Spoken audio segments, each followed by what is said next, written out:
घर के एक छोटे से हॉल में पूरा परिवार बैठा हुआ था। हॉल में बस एक छोटा सा टेबल फैन चल रहा था। उफ, हे भगवान, ये गर्मी तो इस बार लग रहा है कि जान लेकर ही मानेगी। ऐसा लग रहा है जैसे आसमान से आग बरस रही हो। माँ, आग तो अभी और बरसेगी। देखो फोन में, आज का टेम्परेचर 40 डिग्री हो गया है और कल तो ये और बढ़ जाएगा। बारिश का तो दूर दूर तक कोई नामो निशान नहीं है। लगता है ये गर्मी इस बार हमें खाकर ही छोड़ेगी। बेटा अब क्या करें, हम ठहरे गरीब लोग, इतने पैसे थोड़ी हैं हमारे पास कि हम एसी या बड़े बड़े कूलर लगवा लें। बस यही अपना खटारा पंखा है, इसी से काम चलाना पड़ेगा। पापा, ये पंखा तो देखिए, ये हवा दे रहा है या हम पर एहसान कर रहा है? कितने धीमे धीमे चल रहा है ये। इससे तो कुछ नहीं होने वाला। अभी 40 डिग्री है टेम्परेचर, तो हमारा ये हाल है। पता नहीं आगे क्या होगा। शाम का समय हो जाता है। अवंतिका जी घर के बाहर बैठी हुई थीं और हाथ वाले पंखे से अपनी हवा कर रही थीं। तभी दो पड़ोसने वहां से गुजरती हैं। उनके हाथों में छोटे बैटरी वाले फैन थे। आज तो टेम्परेचर और बढ़ गया। पता नहीं अब ये गर्मी कितना बढ़ेगी। लगता है इस बार सबको भून कर ही मारेगी। अरे देखो देखो, ये बैठे हैं बेचारे गरीब लोग, घर में खाने को ढंग का कुछ नहीं है। बेचारी अवंतिका हाथ वाला पंखा हिला हिला कर अपनी हवा कर रही है। सही कह रही है बहन। जब टेम्परेचर 45 पार करेगा ना, तो लगता है ये लोग तो मोमबत्ती की तरह पिघल जाएंगे। दोनों पड़ोसने हंसते हुए वहां से चली जाती हैं। कोई बात नहीं, उड़ाने दो मजाक, एक दिन सब कुछ ठीक हो जाएगा। रात का समय हो जाता है। पूरा परिवार हॉल में चटाई बिछाकर लेटा हुआ था। अजी सुनते हो, मुझे तो नींद ही नहीं आ रही। एक बात सोच सोच कर मेरा दिमाग खराब हो रहा है कि अमन अब बड़ा हो गया है। आज नहीं तो कल इस घर में बहू आएगी। हमारे घर में तो ढंग का कूलर तक नहीं है। पता नहीं जो आएगी वो इस भट्टी जैसे घर में कैसे रहेगी। अरे भगवान, तुम अभी से क्यों टेंशन ले रही हो? टेंशन कैसे न लूं? मैं अभी अब बूढ़ी हो गई हूँ। इस भयंकर गर्मी में मुझसे अब रसोई का काम नहीं होता। जल्दी से अमन की शादी करनी ही पड़ेगी, वरना उम्र निकल जाएगी तो दिक्कत होगी।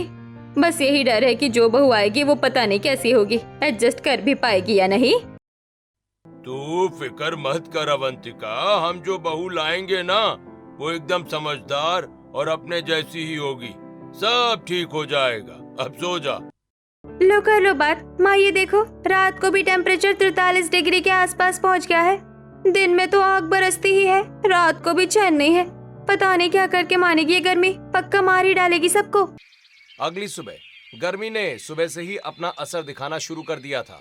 हॉल में अवंतिका जी सिर पकड़े बैठी हुई थीं और दीपक जी न्यूज़पेपर से खुद को हवा कर रहे थे। प्राची बेटा, आज तो मुझसे रसोई में बिल्कुल नहीं जाया जा रहा। कल की लू से मैं बीमार हो गई हूँ। ऐसा कर तू जाकर खाना बना ले आज। ठीक है माँ, मैं बनाती हूँ। प्राची रसोई में जाती है। रसोई बहुत छोटी थी और वहां हवा के आने का कोई रास्ता भी नहीं था। चूल्हा जलते ही रसोई भट्टी जैसी हो जाती थी। उफ, हे भगवान, मैं तो उबल गई। ये रसोई है या कोई तंदूर? मुझसे तो खड़ा भी नहीं हुआ जा रहा। बस भगवान जल्दी से अमन भैया की शादी करवा दो, फिर ना मुझे इन सब कामों से छुटकारा मिल जाएगा। प्राची रसोई में परेशान होकर खाना बनाने लगती है। अवंतिका जी और दीपक हॉल में बैठे थे। तभी दरवाजे पर अमन एक लड़की वामिका के साथ आता है। दोनों के गले में फूलों की वरमालाएं डली हुई थीं और वामिका की मांग में सिंदूर भरा था। हाय राम, ये क्या है अमन? ये लड़की कौन है और तुम दोनों ने गले में ये मालाएं क्यों डाली है? क्या है ये सब? मम्मी जी, पापा, मुझे माफ कर देना। मैंने आप लोगों को बताया नहीं। ये वामिका है। पहले हम एक ही साथ पढ़ते थे और अच्छे दोस्त थे। फिर हमें पता ही नहीं चला कि कब प्यार हो गया और हमने अब शादी कर ली है। अरे नालायक, अपनी मर्जी से शादी कर ली। एक बार हमसे बोल देता, हम क्या तुझे रोक देते? शोर सुनकर प्राची भी वहां आ जाती है। अरे वाह, लो, मैंने तो अभी अभी रसोई में भगवान से बस मांगा ही था और भगवान ने मेरी विनती तुरंत पूरी कर दी। मेरी भाभी आ गई, भाभी आ गई। चुप हो जा प्राची, कोई भाभी भाभी नहीं है ये। हम इस रिश्ते को बिल्कुल एक्सेप्ट नहीं करेंगे। माँ जी, बाबूजी, देखिए हमने कोई क्राइम तो किया नहीं है, शादी ही तो की है। और वैसे भी हम एक दूसरे से बहुत प्यार करते हैं। मैं जानती हूँ कि हमने आपको बिना बताए गलती की है, लेकिन मैं आपको विश्वास दिलाती हूँ कि मैं इस घर की बेटी बनकर रहूंगी। वामिका की बातें सुनकर दीपक और अवंतिका जी एक दूसरे को देखने लगते हैं। अवंतिका, लड़की तो बहुत समझदार लग रही है और बात भी देखो कितने अच्छे से कर रही है, संस्कारी भी है। अब जो हो गया सो हो गया, अब मान जाओ भाई। ठीक है, वैसे तो देखने में भी अच्छी लग रही है और तेरे संस्कार भी अच्छे लग रहे हैं, तो ठीक है, अब तू वहीं पर खड़ी रहे, अब तेरा अच्छे से गृह प्रवेश होगा। ये हुई ना बात, मैं अभी आरती की थाली लाती हूँ। प्राची आरती की थाली लाती है और अवंतिका जी वामिका का गृह प्रवेश करवाने लगती हैं। वामिका को वहाँ खड़े खड़े बहुत गर्मी लग रही थी। उफ, सच में बहुत ज्यादा गर्मी लग रही है यहाँ। ऐसा लग रहा है जैसे किसी ने ओवन में बंद कर दिया हो। तभी वहाँ दो पड़ोसने कमला और विमला हाथ में बैटरी वाला फैन लिए आती हैं और वामिका को घूरने लगती हैं। अरे देखो देखो, ये तो पहले से भिखारी थे, अब तो ये जो छोरा है अमन एक छोरी और भगा कर ले आया। पता नहीं अब इन लोगों का क्या होगा। अरे बेचारी को देखो कैसे पसीने में नहा रही है। इससे क्या पता कि ये लोग तो इस 40 डिग्री की गर्मी में बिना पंखे कूलर के उबल अभी अभी इसी भट्टी जैसे घर में रहेगी। भगवान ही मालिक है इसका। और मैं तो ये सोच रही हूँ कि 45 डिग्री टेम्परेचर जब हो जाएगा तब इस बेचारी का क्या होगा। एक्सक्यूज मी आंटी जी, आप ना अपने घर पर देखिए कि आपके घर पर क्या हो रहा है। दूसरों के घर में ताक झाक करना अच्छा थोड़ी होता है। और मैं गर्मी से परेशान हूँ या एसी में रहूँ, इससे आपको क्या प्रॉब्लम है? प्लीज आप जाइए यहाँ से। वामिका की ये बातें सुनकर दोनों पड़ोसन वहाँ से चली जाती हैं। वाह, मेरी बहू तो बहुत समझदार और तेज है। इसने तो इन चुड़ैलों का मुंह 1 मिनट में बंद कर दिया। गृह प्रवेश के बाद सब लोग हॉल में बैठ जाते हैं। हॉल वाला पुराना पंखा बहुत धीमे धीमे चल रहा था। वामिका उसी पंखे के ठीक सामने बैठी हुई थी और अमन अपने माता पिता के पास बैठा हुआ था। माँ, बाबूजी, ये जो वामिका है ना, ये कोई हम जैसी गरीब नहीं है। ये तो शहर के बहुत बड़े बिजनेसमैन की बेटी है, बहुत पैसे वाली है ये। इसके घर वाले तो मान ही नहीं रहे थे हमारी शादी के लिए। वो तो इसकी कहीं और किसी बड़े घर में शादी करने की बात कर रहे थे, लेकिन फिर हम दोनों ने भागकर शादी कर ली। हाँ, मैंने तो अपनी मर्जी से शादी की है और वैसे भी शादी दूसरों की मर्जी से थोड़ी होती है, अपनी मर्जी से ही होती है। पता है सासू माँ, जब हमने शादी कर ली ना तो अमन मुझे मेरे घर ले गए थे। वहाँ मेरे मम्मी पापा ने मुझे बहुत बेइज्जत किया, मुझे धक्के मारकर बाहर निकाल दिया और कहा कि तू तो हमारे लिए आज से मर गई।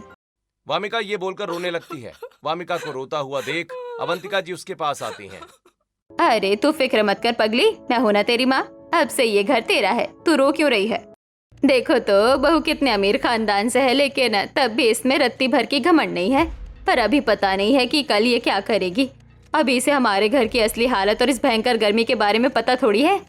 अगली सुबह अवंतिका जी सुबह जल्दी उठकर हॉल में झाड़ू लगा रही थीं कि तभी वामिका वहां आ जाती है। अरे सासू माँ, आप ये सब क्यों कर रही हैं? ये काम तो अब मैं करूंगी ना। अब मैं आ गई हूँ ना इस घर में, आप आराम से बैठिए। वामिका अवंतिका जी को बैठा देती है और खुद साफ सफाई करती है। उसके बाद वो अपनी पहली रसोई के लिए किचन में जाती है। रसोई बहुत छोटी थी, जहाँ बहुत गर्मी हो रही थी। मम्मी जी सोच रही होंगी कि मुझे खाना बनाना नहीं आता, लेकिन मेरी जो दादी थी ना वो गांव की ही थी। मेरा वहाँ आना जाना लगा रहता था, इसलिए मुझे ना इस चूल्हे पर भी खाना बनाना बहुत अच्छे से आता है। वामिका चूल्हा जलाती है, लेकिन जैसे ही आग तेज होती है रसोई में और भयंकर गर्मी हो जाती है। वामिका का पसीने से बुरा हाल होने लगता है। खाना तो मैं बढ़िया बना लूंगी, लेकिन यहाँ गर्मी कितनी लग रही है। सच में बहुत ज्यादा गर्मी है यहाँ, सांस लेना मुश्किल हो रहा है। वामिका गर्मी से परेशान होकर खाना बना रही थी कि तभी प्राची वहाँ आ जाती है। भाभी, आपने आज का टेम्परेचर देखा फोन में?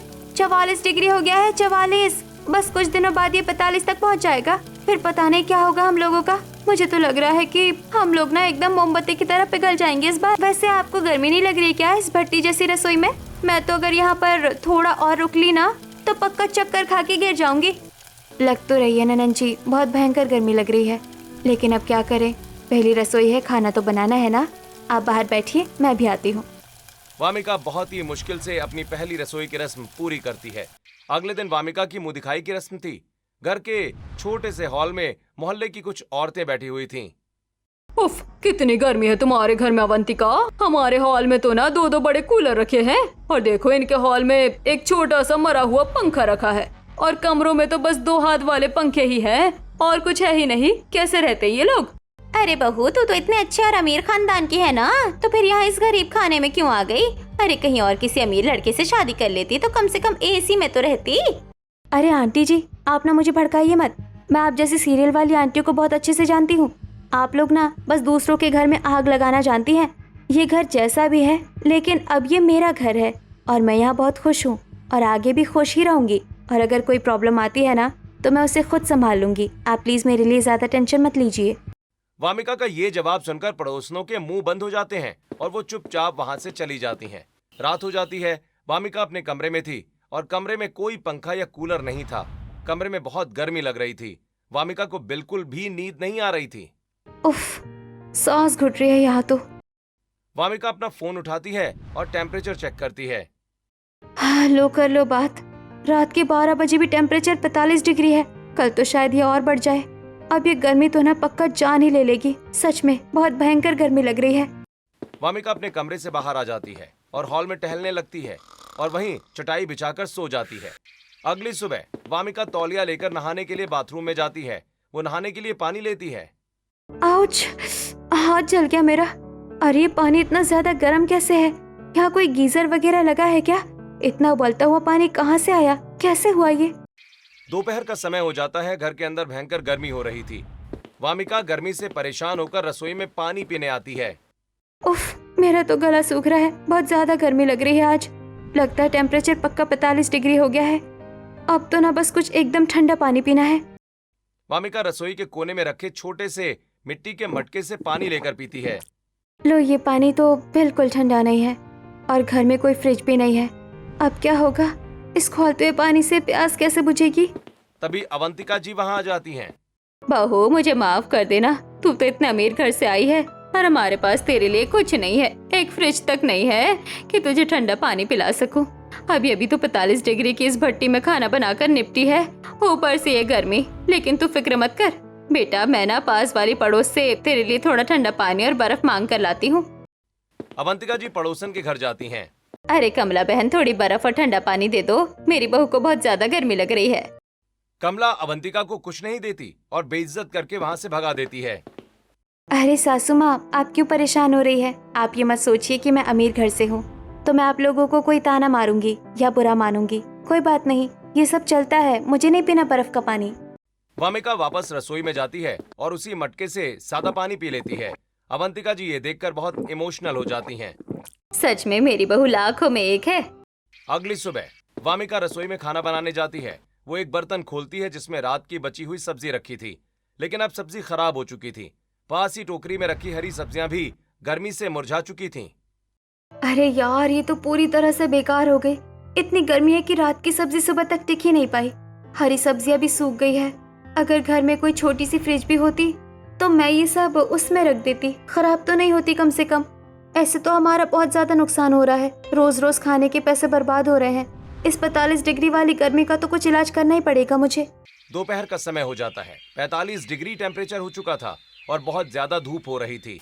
वामिका किचन में बैठकर खाना बना रही थी और गर्मी से परेशान हो रही थी। हे भगवान, मैं तो सच में परेशान हो गई हूँ इस गर्मी से। देखो तो 45 डिग्री टेम्परेचर पर मेरा क्या हाल हो रहा है। ऐसा लग रहा है जैसे मैं किसी ओवन के अंदर खड़ी हूँ। तभी अचानक वामिका को चक्कर आने लगते हैं। नहीं नहीं, मुझे तो चक्कर आ रहे हैं। सब कुछ गोल गोल घूम रहा है। वामिका बहुत ज्यादा परेशान होने लगती है। वो जैसे तैसे खुद को संभालती है, मुंह पर पानी मारती है और बड़ी मुश्किल से पूरे परिवार के लिए खाना तैयार करती है। रात का समय हो जाता है। पूरा परिवार हॉल में बैठा हुआ था और गर्मी से परेशान हो रहा था। अरे ये गर्मी तो रुकने का नाम ही नहीं ले रही है भाई। 45 डिग्री टेम्परेचर में हमारा घर तो भट्टी बन गया है। हमारे घर की छत गर्म हो रही है, दीवारें गर्म हो रही हैं, यहाँ तक कि फर्श भी बहुत गर्म हो रहा है। सही कह रहे हो जी। बेचारी बहू इस 45 डिग्री के टेम्परेचर में भट्टी जैसी रसोई में हम सबके लिए खाना बना रही है और हम उसके लिए कुछ कर भी नहीं सकते। और ये अपना पंखा देखो कितने धीमे धीमे चल रहा है। ऐसा लग रहा है कि बस ये हवा से ही घूम रहा है। कुछ तो करना पड़ेगा, नहीं तो हम लोग गर्मी से मर जाएंगे। मम्मी जी, अब हम क्या कर सकते हैं? हम कोई अमीर थोड़ी है जो एसी लगवा ले।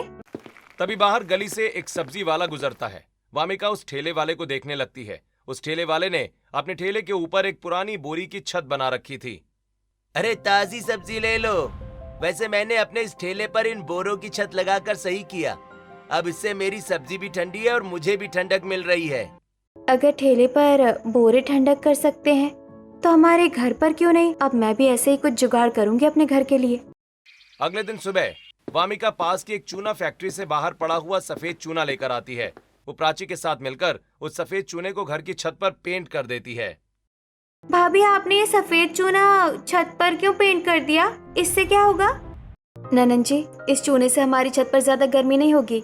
अब हमें नीचे ज्यादा गर्मी नहीं लगेगी। और रुको, अभी मेरा काम पूरा नहीं हुआ है। मैं पास वाले गोदाम से कुछ फटे पुराने बोरे लेकर आती हूँ। हम उसे इस छत पर बिछाएंगे। गोदाम से बोरे लाती है, उन्हें छत पर बिछाती है और पाइप से पानी डालकर उन्हें अच्छी तरह से गीला कर देती है। रात को सब लोग हॉल में बैठते हैं और आज हॉल में थोड़ी ठंडक थी। यार, आज सच में थोड़ी ठंडक लग रही है। हाँ बेटा, लेकिन गर्मी तो तब भी लग रही है, पर रोज जैसी ज्यादा गर्मी नहीं लग रही है। बहू का चूना और बोरे वाला जुगाड़ मतलब काम तो कर रहा है। सब बहुत खुश हो रहे थे कि तभी अचानक जोर की हवा चलती है और घर की खिड़कियों से गर्म हवा घर के अंदर आ जाती है। लो, ऊपर से तो ठंडक आ गई, लेकिन ये बाहर की हवा तो आग के गोले जैसी लग रही है। घबराइए मत ननन जी, इसका इलाज भी है मेरे पास। वामिका कुछ गीले बोरे लाती है और उन्हें घर की हर खिड़की पर पर्दे की तरह टांग देती है। लो, अब हमारी छत भी ठंडी हो गई और ये खिड़कियाँ भी। अब जो बाहर से 45 डिग्री वाली गर्म हवा आएगी ना, वो इस गीले बोरे से टकराकर एकदम ठंडी हो जाएगी। फिर देखना, हमारा पूरा घर ठंडा हो जाएगा। अगले दिन दोपहर को अमन अपने काम से लौटता है। गर्मी से उसकी हालत बहुत खराब हो चुकी थी। उफ यार, ये गर्मी, कुछ ठंडा पीने को दे दो वामिका। बहुत ज्यादा गर्मी लग रही है यार, गला एकदम सूख रहा है। कोई जूस वूस है क्या? अरे, हमारे पास पैकेट वाला जूस तो नहीं है, लेकिन मैं एक बढ़िया जुगाड़ कर सकती हूँ जूस के लिए। आप 2 मिनट रुकिए।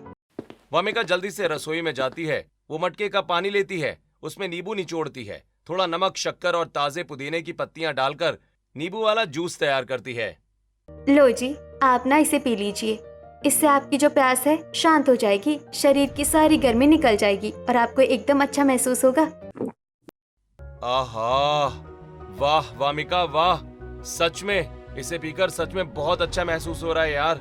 ये तो किसी भी महंगे जूस से लाख गुना बेहतर है। जान में जान आ गई मेरे तो। अगले दिन दोपहर को चिलचिलाती धूप में प्राची कॉलेज से वापस घर आती है। जैसे ही वो घर के दरवाजे पर पहुंचती है, वो लड़खड़ाती है और चक्कर खाकर वहीं जमीन पर गिर पड़ती है। अरे ननन जी, क्या हुआ? आंखें खोलिए। वामिका प्राची को उठाकर बिस्तर पर लिटाती है। तो अब ये क्या हो गया?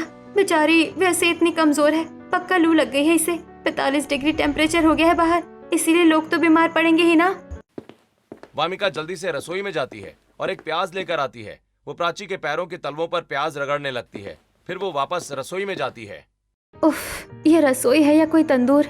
यहाँ आते ही ऐसा लग रहा है जैसे मैं किसी भट्टी में आ गई हूँ। बहुत गर्मी है। वामिका जल्दी से थोड़ा पानी गर्म करती है और उसमें नमक और शक्कर मिलाती है। वो घोल लेकर प्राची के पास आती है। लो ननन जी, धीरे धीरे ये पी लो। ये जो बाजार वाला महंगा ग्लूकोज आता है ना, ये बिल्कुल उसी का काम करेगा। भाभी, आप तो सच में बहुत अच्छी हो। इसे पीकर थोड़ा अच्छा लग रहा है। मुझे ना पक्का लू लग गई है। हाँ, आपको लू ही लगी है। इतनी भयंकर धूप में आप बाहर मत जाया करो ना। भाभी, क्या करूँ, मुझे तो कॉलेज जाना होता है ना पढ़ाई के लिए, और मेरे पास तो वो धूप से बचने वाला छाता वगैरह भी नहीं है कि मैं छाता लेकर चली जाऊँ। मुंह ढककर भी धूप से कोई बच नहीं सकता। प्राची की बात सुनकर वामिका बाहर आ जाती है। ननन जी ने बात तो एकदम सही कही। आजकल तो गर्मी में लड़कियां छाता लेकर ही निकलती है, और सिर्फ दुपट्टे से मुंह ढकने से इस 45 डिग्री की गर्मी से कुछ नहीं होने वाला। छाती की कुछ जुगाड़ तो करनी पड़ेगी। वामिका की नजर कोने में पड़ी कुछ लंबी घास और पतली पतली बांस की लकड़ियों पर पड़ती है। उसके दिमाग में एक आइडिया आता है। वामिका घास और लकड़ियों की मदद से एक बढ़िया छाता तैयार कर लेती है। ये लो ननन जी, ये है आपका स्पेशल घास वाला छाता। अरे वाह भाभी, ये तो बहुत सुंदर है, पर ये धूप से कैसे बचाएगा? देखो, जब भी आप घर से निकलो तो इस घास पर थोड़ा सा पानी छिड़क कर इसे गीला कर देना। ये घास बहुत देर तक गीली रहती है। जब बाहर की लू इस छाते से टकराएगी ना, तो वो ठंडी हवा बनकर आप तक पहुंचेगी। इससे आपको एकदम ठंडी महसूस होगी और धूप तो लगेगी ही नहीं। इस 45 डिग्री टेम्परेचर में भी ना आप एकदम कूल रहोगी। थैंक यू भाभी, अब तो मैं कॉलेज में सबसे हटके लगूंगी।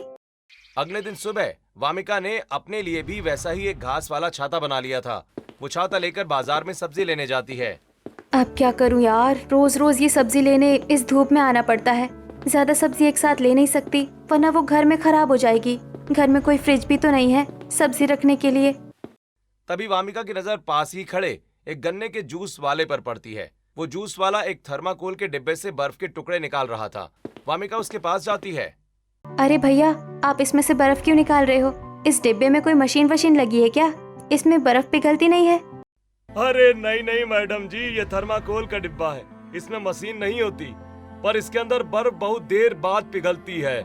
ये बाहर की गर्मी को अंदर नहीं जाने देता ना, इसलिए हम लोग इसमें ही बर्फ रखते हैं। अच्छा भैया, क्या ऐसा एक खाली थर्माकोल का डिब्बा मुझे मिल जाएगा? हाँ मैडम, पर हमारे पास तो नहीं है, लेकिन आगे जो कबाड़े वाले की दुकान है ना, वहाँ आपको ये जरूर मिल जाएगा। हाँ। वामिका कबाड़ वाले से एक बड़ा थर्माकोल का डिब्बा लेकर घर आ जाती है। अरे बहू, ये क्या कर रही हो? ये कबाड़ से क्या उठा लाई तुम?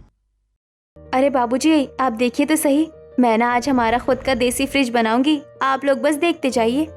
वामिका थर्माकोल के डिब्बे के अंदर एक छोटा मिट्टी का मटका रखती है। फिर वो मटके के आसपास खाली जगह में बालू भर देती है और उस बालू में थोड़ा सा पानी डालकर उसे गीला कर देती है। फिर वो मटके के अंदर एक लोहे की जाली रखती है और नीचे थोड़ा सा पानी भर देती है। अरे ये क्या बना रही है? क्या बच्चों जैसा खेल कर रही है तू? इससे क्या होगा? अरे सासू माँ, ये बच्चों का खेल नहीं है, ये हमारा देसी फ्रिज। देखो, ये जो बालू है ना, ये पानी सोख कर ठंडी हो जाती है। थर्माकोल बाहर की 45 डिग्री वाली गर्मी को अंदर नहीं आने देता, और ये जो मटका है वो तो होता ही है ठंडा। अब हम इसमें जो पानी, सब्जी और बचा हुआ खाना रखेंगे ना, वो एकदम फ्रेश और ताज़ा रहेगा। अरे वाह, क्या दिमाग लगाया बहू ने। सच में तूने तो बिना बिजली के ही फ्रिज बना दिया, कमाल कर दिया तूने।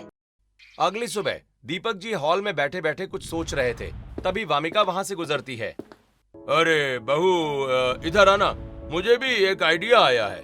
नहाने में बहुत दिक्कत आती है ना, उस उबलते हुए गर्म पानी से। हाँ बाबूजी, बहुत दिक्कत होती है। हम ऐसा करते हैं, कबाड़ वाले से एक प्लास्टिक की टंकी ले आते हैं। मैंने देखा है लोगों को, वो अपनी छत की टंकियों पर कुछ कपड़ा वगैरह लगा देते हैं। हम ना उस प्लास्टिक की टंकी को लाकर उस पर सफेद चूना लगा देंगे, जैसे तूने छत पर लगाया था।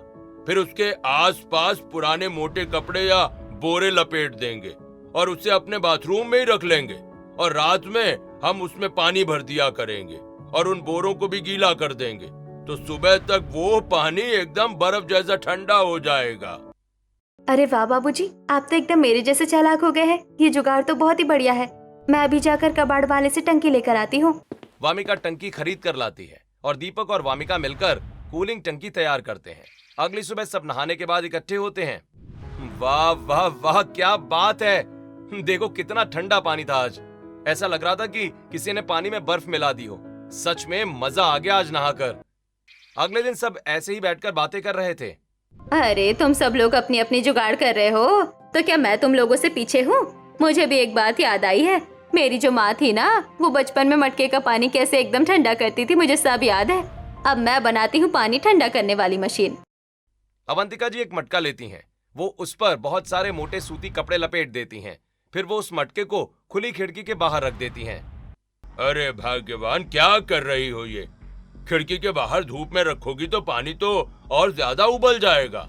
अरे जी, पहले मैं भी यही सोचती थी, लेकिन अब मुझे पता चला कि जो मटका है ना, उसे जितनी हवा में रखते हैं उसका पानी उतना ही ज्यादा ठंडा होता है। अब आप देखना बाहर की हवा से पानी कैसे ठंडा होता है। हाँ सासू माँ, आप एकदम ठीक बोल रही हैं। हवा लगने से मटके का पानी सच में बहुत ठंडा हो जाएगा। शाम का समय हो जाता है। वामिका रसोई में बैठकर खाना बना रही थी। उसे बहुत गर्मी लग रही थी। हे भगवान, ऐसा लग रहा है कि ये पूरी रसोई गोल गोल घूम रही है। 45 डिग्री टेम्परेचर और ऊपर से ये भट्टी जैसी रसोई। इसमें खाना बनाना कोई मजाक थोड़ी है। मेरा तो सिर घूम रहा है, मुझे चक्कर आ रहे हैं। वामिका को चक्कर आ जाते हैं और वो बेहोश हो जाती है।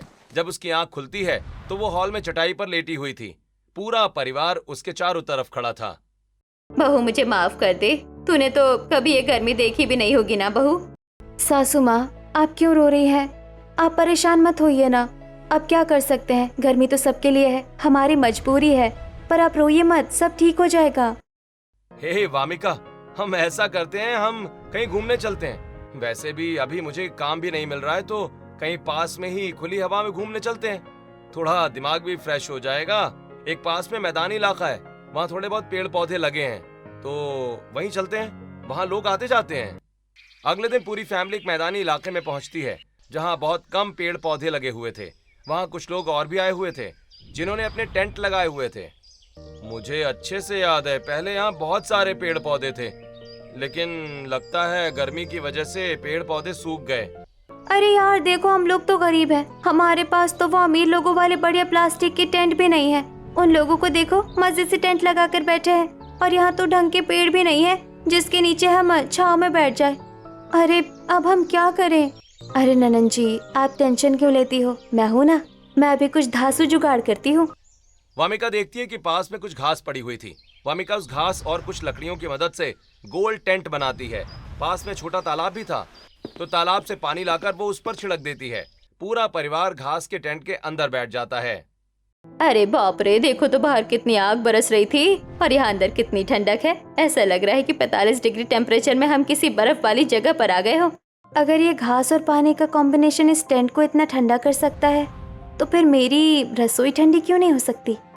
अगले दिन वामिका गोबर और मिट्टी इकट्ठा करती है और रसोई की दीवारों पर गोबर मिट्टी लगाने लगती है। अरे बहू, ये क्या कर रही हो? अच्छी खासी रसोई की दीवारों को इस गोबर मिट्टी से बिगाड़ क्यों रही हो? बाबूजी, मैं इसे बिगाड़ नहीं रही हूँ, मैं इसे बर्फ जैसा कर रही हूँ। अब देखना, इस 45 डिग्री के टेम्परेचर में मेरी रसोई एकदम बर्फ जैसी ठंडी होगी। वामिका दीवारों पर गोबर मिट्टी का लेप लगाने के बाद लंबी घास और पतली लकड़ियों को दीवारों के सहारे खड़ा कर देती है। फिर वो उस घास पर पानी छिड़क देती है। थोड़ी ही देर में रसोई का तापमान एकदम कम हो जाता है। अरे वाह मेरी बच्ची, यहाँ तो बहुत सुकून है। तूने तो सच में कमाल कर दिया बहू। अगले दिन वामिका रसोई में खड़े होकर कुछ सोच रही थी। चलो, यहाँ ठंडक तो हो गई दीवारों से, लेकिन एक और बड़ी प्रॉब्लम है। जब मैं चूल्हा जलाती हूँ तो ये जो धुआं है ना, ये रसोई में ही भर जाता है। धुएं की वजह से ही ज्यादा गर्मी होती है। इसकी भी जुगाड़ करनी पड़ेगी। वामिका एक पुराना लोहे का पाइप लाती है और उसे चूल्हे के ऊपर लगा देती है और चिमनी तैयार कर लेती है। अब चूल्हे का सारा धुआं घर से बाहर आ जाता है। देखिए बाबूजी, अब जो चूल्हे का सारा धुआं है ना, वो सीधा इस पाइप के जरिए घर के बाहर जा रहा है। लेकिन अभी भी वो बर्फ वाली ठंडक नहीं आई है। 45 डिग्री को मात देने के लिए मुझे कुछ और भी करना होगा। अगले दिन वामिका को एक आइडिया आता है और वो एक खराब मोटर लाती है और उसे खुद ही घर पर ठीक कर लेती है। चलो, मोटर तो एकदम ठीक हो गई। अब बारी है मेरे उस जुगाड़ की जो मैंने कूलर को देखकर सोचा है। मैंने ये घास की दीवारें तो बना ली है, अब बस ऊपर पाइप फिट करना है जिसमें छोटे छोटे छेद होंगे। जब मैं पाइप को मोटर से जोड़ूंगी तो पानी उन छेदों से होता हुआ सीधे घास पर गिरेगा। और मैंने नीचे चारों तरफ छोटी छोटी नालियां बना दी है। घास से होता हुआ नीचे नालियों में इकट्ठा हो जाएगा और वापस मोटर में चला जाएगा। है ना कमाल? पानी भी बार बार यूज होगा और मेरी रसोई एकदम बर्फ जैसी ठंडी हो जाएगी। वामिका अपना ये जुगाड़ तैयार कर लेती है और अब उसकी रसोई एकदम ठंडी हो गई थी। परफेक्ट। अब बाहर 45 डिग्री की लू चले या आग बरसे, मेरी रसोई तो एकदम बर्फ जैसी रहेगी। अगले दिन वामिका अपनी ठंडी रसोई में खाना बनाती है। सच में यहाँ खाना बनाने का मजा ही कुछ और है। पहले तो ऐसा लगता था कि भट्टी में बैठी हूँ, अब तो लग रहा है कि मैं बर्फ के अंदर बैठी हुई हूँ। पूरा परिवार रात को रसोई के अंदर बैठकर ही खाना खाता है और सब बहुत खुश होते हैं। अगले दिन अवंतिका जी घर के बाहर बैठी थीं, तभी वहाँ विमला और कमला आती हैं। अवंतिका, चलो हमारे घर, हमें दिखाओ तुमने अपने किचन में क्या जादू कर दिया है। हमारी रसोई तो ऐसी हो गई जैसे न रखो। हमारे यहाँ तो कूलर और एग्जॉस्ट फैन तक फेल हो गए हैं। अरे सुन तो लो, मेरी बहू ने तो धमकी दे दी है कि अगर किचन ठंडा नहीं हुआ तो वो मायके चली जाएगी। अवंतिका, तुम बोल रही थी ना कि तेरी बहू ने रसोई को ठंडा किया है। चल अब दिखा हमें। अवंतिका जी पड़ोसिनों को अपनी रसोई में ले जाती हैं। अरे वाह, टेम्परेचर 45 डिग्री हो रहा है और यहाँ इतनी ठंडक है। वामिका बेटा, क्या तू हमारे घर की रसोई भी ऐसी ही ठंडी बना देगी? हम तुझे पैसे भी देंगे, बस हमारी रसोई को ठंडा कर दे, वरना हमारी बहू मायके भाग जाएगी। बिल्कुल आंटी जी, मैं आप लोगों की मदद जरूर करूंगी। वामिका आसपास की औरतों के घर जाती है और अपने जुगाड़ करके उनकी रसोई को भी एकदम ठंडा कर देती है। एक शाम को वामिका अपनी ठंडी रसोई में खाना बना रही थी कि तभी दीपक जी और अवंतिका जी वहाँ आते हैं। बहू, हमने तेरे घर वालों से बात कर ली है, अब वो तुझसे गुस्सा नहीं है। अब तू आराम से उनसे बात कर सकती है। माँ जी, क्या आप सच बोल रही हैं?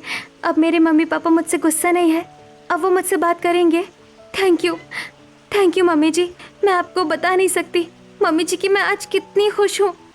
पूरा परिवार एक साथ वहाँ इकट्ठा हो जाता है और सब रात को ठंडी रसोई में बैठकर ही खाना खाते हैं और सब खुश होते हैं।